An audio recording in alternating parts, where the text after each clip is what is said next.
जबलपुर वैसे तो बहुत खुशहाल गांव है, पर जैसे जैसे होली का त्योहार नजदीक आता है, इस गांव में दहशत फैलने लगती है। दहशत भोली वाली भूतनी की।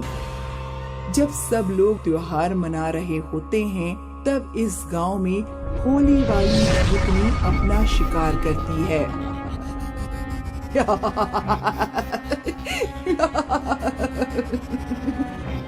सब लोग होली मनाने में मगन थे। वहाँ भूतनी ने एक आदमी को उठा लिया और गायब हो गई। जब लोगों को पता चला, तब तक बहुत देर हो चुकी थी। आपने मेरे पति को देखा क्या? भैया, तुमने देखा? आपने तो देखा होगा। किसी ने मेरे पति को नहीं देखा। लगता है वो होली वाली भूतनी मेरे पति को उठा ले गई है। और तुरंत ही त्योहार का माहौल मातम में बदल जाया करता था। ये सिलसिला कई सालों से चल रहा है। अब गांव के लोग होली मनाना ही भूल गए हैं। बरखा काकी, होली आने वाली है। हाय दैया, फिर से उस भूतनी का कहर गांव वालों पे बरसेगा। मैंने तो अपने पति को बोल दिया है कि हम होली मेरे मायके में मनाएंगे। ये सही है, कम से कम जान तो बची रहेगी। लेकिन इस तरह सारे लोग गांव छोड़कर चले गए तो कैसे चलेगा? वो हमें नहीं पता काकी। हम तो इतना जानते हैं कि जान बचे तो लाख हो पाए। और वहाँ गांव के नुक्कड़ पर गांव के बूढ़े बुजुर्गों की भी बैठक लगी थी। क्या इस साल भी होली में मातम मनेगा? पता नहीं। इस साल अगर वो भूतनी वापस आई तो फिर गांव में मातम ही होगा। आखिर कब तक ये सब चलता रहेगा? हमें कुछ ना कुछ तो करना ही पड़ेगा ना। पर क्या? मैंने अपने दादा से सुना था कि यहाँ से 40 मील दूर एक कबीला है। ये कबीला कोई आम कबीला नहीं है, बल्कि तांत्रिकों का कबीला है। इन लोगों की शक्तियां असीम हैं। भूत पिशाच इनके लिए कुछ नहीं है। हमें इस कबीले वालों की मदद लेनी चाहिए। अगर ऐसा है तो मैं आज ही इस कबीले की खोज में भेज देता हूँ। सरपंच ने एक गांव वाले को कबीले की खोज में भेज दिया और लगभग 40 मील दूर उसे वो कबीला दिख गया। गांव वाले ने कबीले के मुखिया को अपनी समस्या बता दी और वो उस गांव वाले के साथ गांव आने के लिए तैयार हो गया। सरपंच जी, ये तांत्रिक जी हैं, कबीले के तांत्रिक। ये हमारी मदद करने आए हैं। तांत्रिक जी, अब आप ही हमारी मदद कर सकते हैं। क्या आप बता सकते हैं कि ये सिलसिला कितने सालों से चल रहा है? अब लगभग 5 सालों से। 5 साल पहले हम सब गांव वाले यही नुक्कड़ पे होली मना रहे थे और तभी पता नहीं कहां से वो भूतनी आ गई। बदला, मुझे बदला चाहिए और मैं वो लेकर रहूंगी। फिर उस भूतनी ने भीखू को पकड़ लिया और उसे घसीटते हुए अपने साथ ले गई। वो आखिरी दिन था जब हमने भीखू को देखा था। फिर उसके बाद क्या हुआ? अगली होली पर दिन में कुछ नहीं हुआ, सब खुश थे। लेकिन जैसे ही सूरज ढला, तेज आंधियां चलने लगी और वो भूतनी एक बवंडर की तरह गांव में आ गई। उसकी हंसी गांव भर में गूंजने लगी।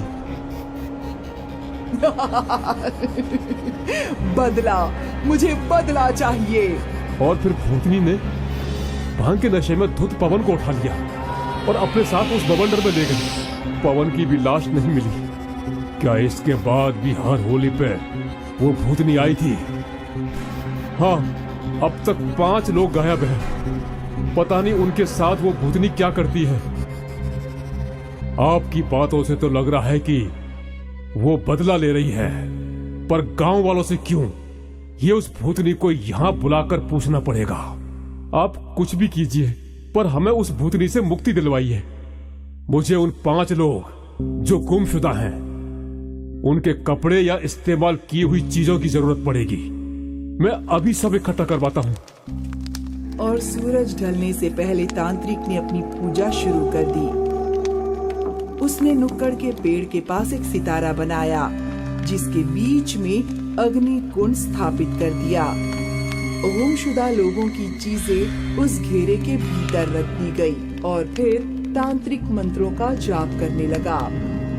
ओम ह्रीं क्रीं रुद्र भैरवी, ओम रुद्रायणी काल भैरवी कृपाल भैरवी, ओम ह्रीं क्रीं रुद्र भैरवी, ओम रुद्रायणी काल भैरवी कृपाल भैरवी, ओम ह्रीं क्रीं। तांत्रिक के मंत्रों के साथ हवाओं ने अपना रुख बदला, वो तेज हो गईं। सारे गांव वाले डरे हुए थे, लेकिन तांत्रिक ने अपना जाप जारी रखा। ओम ह्रीं क्रीं रुद्र भैरवी, ओम रुद्रायणी काल भैरवी कृपाल भैरवी, ओम ह्रीं क्रीं। और फिर एक चीख के साथ, मुझे क्यों बुलाया? मुझे क्यों बुलाया? अरे ये तांत्रिक, तेरी मौत आ गई है जो मुझसे पंगा ले रहा है। चला जा यहाँ से। मैं जाने के लिए नहीं आया हूँ, बल्कि इन भोले भाले गांव वालों को तेरे कहर से बचाने आया हूँ। भोले भाले? इनमें से कोई भी भोला भाला नहीं है, सब नीच हैं, पापी हैं। ऐसा इन गांव वालों ने क्या गुनाह कर दिया? गुनाह? पाप किया है इन लोगों ने, पाप। मेरी जिंदगी बर्बाद कर दी इन गांव वालों ने। मेरा नाम काया था, मैं बगल वाले गांव में रहती थी। मैं अपने माता पिता की लाडली थी। मुझे चोट भी लग जाए तो मेरे पापा सारा घर सिर पर उठा लेते थे। जाया, देखो गुड़िया को चोट लगी है, डॉक्टर को बुलाओ। देखो देखो कितना खून निकल रहा है। कहाँ कुछ है, छोटी सी खरोंच तो है, मैं हल्दी का लेप लगा देती हूँ, अभी ठीक हो जाएगी। छोटी सी खरोंच पर भी मेरे पापा परेशान हो जाते थे। मेरी एक सहेली इस गांव की थी, इसलिए मैं इस गांव में अक्सर उससे मिलने आती थी। काया, इस बार होली में घर जरूर आना। नहीं रे, होली तो मैं माँ पापा के साथ ही मनाऊंगी। उनके साथ मना लेना, फिर आना। वैसे भी तू तो जानती है कि कुछ महीनों में मेरी शादी हो जाएगी। ये होली मैं तेरे साथ मनाना चाहती हूँ। पता नहीं फिर कब मौका मिले। ठीक है, मैं आ जाऊंगी, पर दोपहर को आऊंगी। तेरी मर्जी, जब मन करे तब चली आना। और अपनी सहेली की खुशी के लिए होली के दिन मैं अपने गांव से इस गांव की तरफ चलने लगी। गांव की सीमा पर ही 4 आदमी खड़े थे। उन सभी के चेहरे रंग से रंगे हुए थे। मैंने उन सबको देखा, पर फिर मैं आगे चल पड़ी। लेकिन वो चारों आदमी मेरा पीछा करने लगे।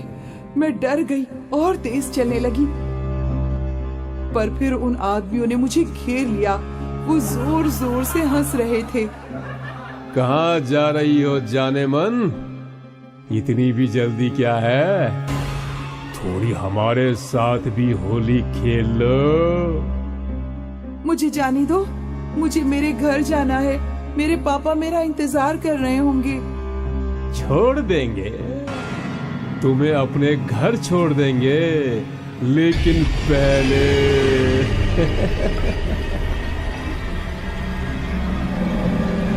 उन दरिंदों ने मेरी एक ना सुनी और एक एक करके उन लोगों ने मेरी इज्जत लूट ली।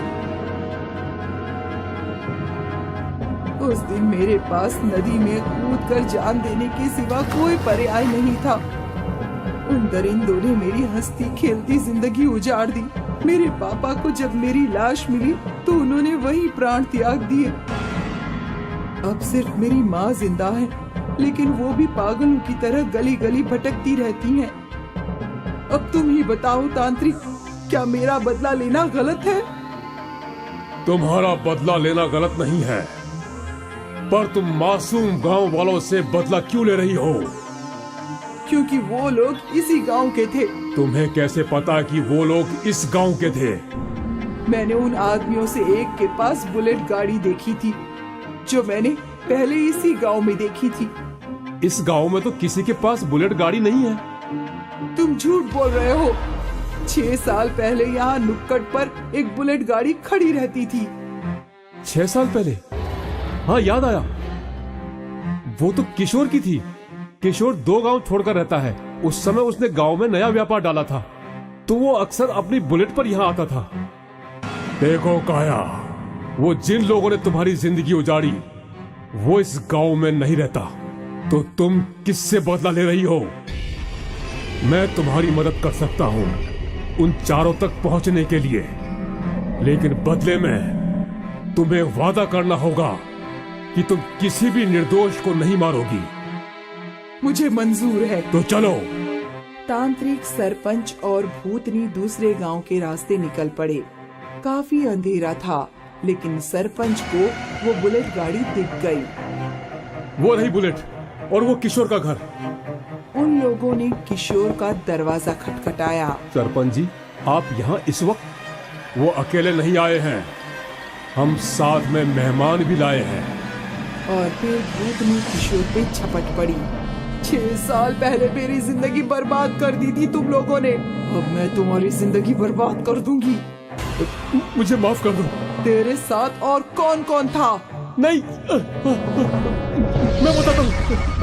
हरिया और मतरू था। इतना सुनते ही भूतनी ने किशोर की गर्दन मरोड़ दी। फिर उन लोगों ने हरिया के घर का दरवाजा खटखटाया, और जैसे ही हरिया बाहर आया, भूतनी ने उसकी भी गर्दन तोड़ दी। इसके बाद कल्लू की बारी थी। भूतनी ने कल्लू को घसीटते हुए उल्टा लटकाया और उसे पटक पटक कर उसकी जान ले ली। और आखिरी बारी थी मंत्रू की। मंत्रू के चेहरे को तो उसने नोच ही लिया। मंत्रू को सबसे दर्दनाक मौत मिली।